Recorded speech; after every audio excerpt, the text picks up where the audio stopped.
شعبان المعظم کے مہینے کی آمد ہے۔ اس مبارک مہینے کو ہمیں کیسے گزارنا ہے، کون کون سی اہم عبادات بطور خاص شعبان المعظم میں کی جاتی ہیں، اس ویڈیو میں بیان کیے جائیں گے جو احادیث مبارکہ اور بزرگان دین کے معمولات سے ثابت ہے۔ توجہ کے ساتھ سماعت کریں، جو بات سمجھ میں نہ آئے تو کمنٹ کیجئے گا، مناسب وقت پر جواب دے دی جائے گی انشاءاللہ تعالی۔ نحمده ونصلی علی رسولہ الکریم، اما بعد فاعوذ باللہ من الشیطان الرجیم، بسم اللہ الرحمن الرحیم۔ میرے عزیزو، اللہ پاک کے فضل اور اس کی رحمت سے شعبان المعظم کی تشریف آوری ہو چکی ہے۔ شعبان المعظم بہت عظمت والا مہینہ ہے، اس میں خیر اور برکت کی برسات ہوتی ہے۔ رسول اللہ صلی اللہ تعالی علیہ وآلہ وسلم نے فرمایا، شعبان المطہر و رمضان المکفر، یعنی شعبان پاک کرنے والا ہے اور رمضان کفارہ ہے۔ میرے عزیزو، شعبان المعظم میں 4 قسم کے عبادات خصوصی طور پر کثرت سے کیے جاتے ہیں۔ پہلی عبادت درود پاک کی کثرت۔ درود پاک کے بہت زیادہ برکات ہیں، یوں تو درود پاک زندگی بھر کا وظیفہ ہے۔ ہمارے روزانہ کے معاملات میں درود پاک کی کثرت شامل رہنی ہی چاہیے اور سارا سال ہی درود پڑھنا چاہیے۔ البتہ کیونکہ اب شعبان المعظم کا مبارک مہینہ ہے اور شعبان المعظم کو رسول اللہ صلی اللہ تعالی علیہ وآلہ وسلم نے اپنی طرف نسبت کر کے میرا مہینہ فرمایا، چنانچہ جامع صغیر کی حدیث پاک ہے، رسول اللہ صلی اللہ تعالی علیہ وآلہ وسلم نے فرمایا، شہر رمضان شہر اللہ و شہر شعبان شہری، یعنی رمضان اللہ کا مہینہ ہے اور شعبان میرا مہینہ ہے۔ چونکہ اس مہینے کو آقا کریم علیہ الصلوۃ والتسلیم نے اپنا مہینہ فرمایا، اس لیے اس مہینے میں درود پاک کی بطور خاص کثرت کی جاتی ہے۔ سرکار غوث پاک حضرت شیخ عبد القادر جیلانی رحمۃ اللہ تعالی علیہ فرماتے ہیں، ہوا شہر الصلاۃ علی النبی، یعنی شعبان رسول اللہ صلی اللہ تعالی علیہ وآلہ وسلم پر درود پڑھنے کا مہینہ ہے۔ اور حضرت امام جعفر صادق رحمۃ اللہ تعالی علیہ فرماتے ہیں کہ جو کوئی شعبان المعظم میں روزانہ 700 مرتبہ درود پاک پڑھے گا، اللہ کریم کچھ فرشتے مقرر فرما دے گا جو اس درود کو رسول اللہ صلی اللہ تعالی علیہ وآلہ وسلم کی بارگاہ میں پہنچائیں گے۔ اس سے رسول اللہ صلی اللہ تعالی علیہ وآلہ وسلم کی روح مبارک خوش ہوگی، پھر اللہ پاک ان فرشتوں کو حکم دے گا کہ اس درود پڑھنے والے کے لیے قیامت تک دعائے مغفرت کرتے رہے۔ درود پاک منفرد عبادت ہے، اللہ پاک نے اس کا حکم بھی دیگر تمام عبادات کی نسبت منفرد انداز میں دیا، جیسا کہ ارشاد باری تعالی ہے، ان اللہ وملائکتہ یصلون علی النبی یا ایھا الذین آمنوا صلوا علیہ وسلموا تسلیما، یعنی بے شک اللہ اور اس کے فرشتے درود بھیجتے ہیں اس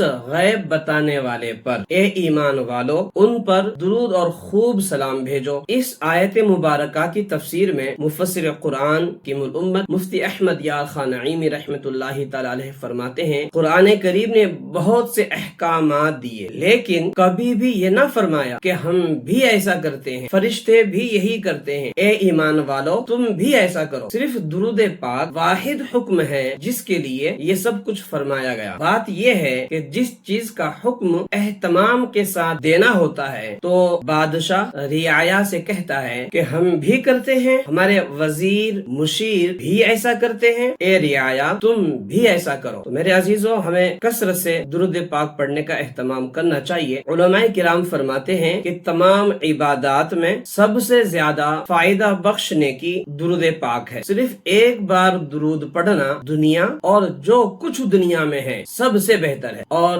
دونوں جہاں کے لیے کافی ہے۔ حضرت انس بن مالک رضی اللہ تعالیٰ عنہ سے روایت ہے کہ رسول اللہ صلی اللہ تعالیٰ علیہ وآلہ وسلم نے فرمایا، جو میرے حق کی تعظیم کرتے ہوئے مجھ پر ایک بار درود پڑھے، اللہ پاک اس سے ایک فرشتہ پیدا فرماتا ہے اور اسے حکم دیا جاتا ہے کہ جس طرح اس بندے نے میرے نبی پر درود پڑھا تو بھی اس کے لیے دعائے مغفرت کر، پس وہ فرشتہ قیامت تک اس کے لیے یعنی درود پاک پڑھنے والے کے لیے دعائے مغفرت کرتا رہتا ہے۔ میرے عزیزو، آگے بڑھنے سے پہلے مجھے یہ بات بتاتے ہوئے خوشی ہو رہی ہے کہ روحانی کیئر سینٹر کی جانب سے فیضان درود شریف کورس جاری کیا گیا ہے اور اس کا جو ایڈمیشن ہے وہ بھی مکمل فری ہے، کسی قسم کے کوئی چارجز، کوئی فیس وغیرہ نہیں ہے۔ تو جلدی کیجئے، اور کورس میں شمولیت کے لیے ڈسکرپشن میں واٹس ایپ گروپ کا لنک ہوگا، اس کے ذریعے ہمارا گروپ جوائن کیجئے۔ گروپ جوائن کرنے کے بعد آپ کو فارم دے دیا جائے گا، آپ وہ فارم فل کر کے سبمٹ کر دیجئے گا، آپ کا ایڈمیشن ہو جائے گا۔ شعبان المعظم کی جو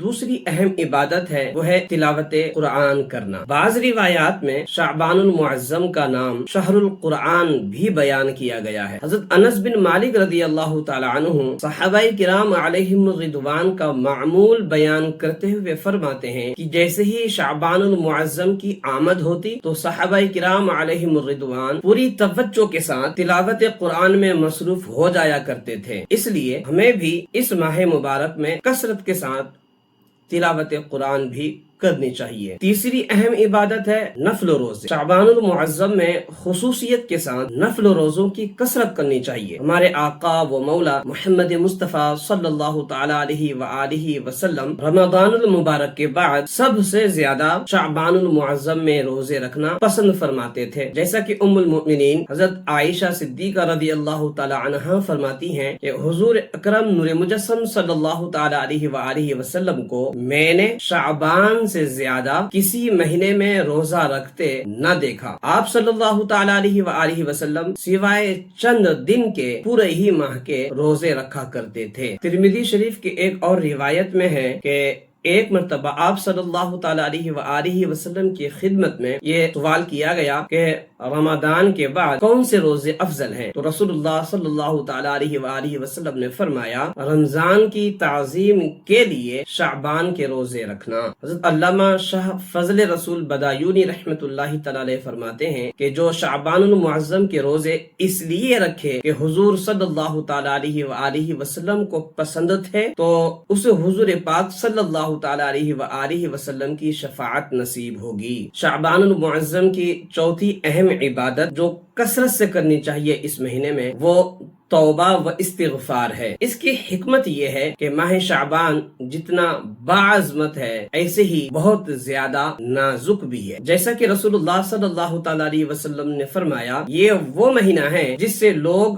غافل ہیں، حالانکہ اس مہینے میں لوگوں کے اعمال رب العالمین کی بارگاہ میں پیش کیے جاتے ہیں۔ اسی مہینے میں ملک الموت علیہ السلام کو ان سب کی فہرست دے دی جاتی ہے جن کی آئندہ سال روح قبض کی جائے گی۔ اسی ماہ مبارک کی 15ویں شب کے متعلق احادیث میں ہے کہ اللہ پاک اس رات بنو کلب کی بکریوں کے بالوں کے برابر لوگوں کی مغفرت فرما کر انہیں جہنم سے آزاد فرما دیتا ہے۔ شعبان المعظم میں اتنی کثرت سے لوگوں کی مغفرت کی جاتی ہے، اس لیے تلقین کی گئی کہ شعبان المعظم میں کثرت کے ساتھ توبہ استغفار کیا جائے۔ اس لیے ہمیں چاہیے کہ اس موقع کو غنیمت سمجھیں، اس سے فائدہ اٹھائیں اور رو رو کر گڑ گڑا کر عاجزی و انکساری کے ساتھ بارگاہ الہی میں مغفرت و بخشش طلب کرنی چاہیے اور گناہوں کی معافی مانگنی چاہیے۔ دعا ہے کہ رب العالمین ہمیں عمل کی توفیق عطا فرمائے، آمین بجاہ النبی الامین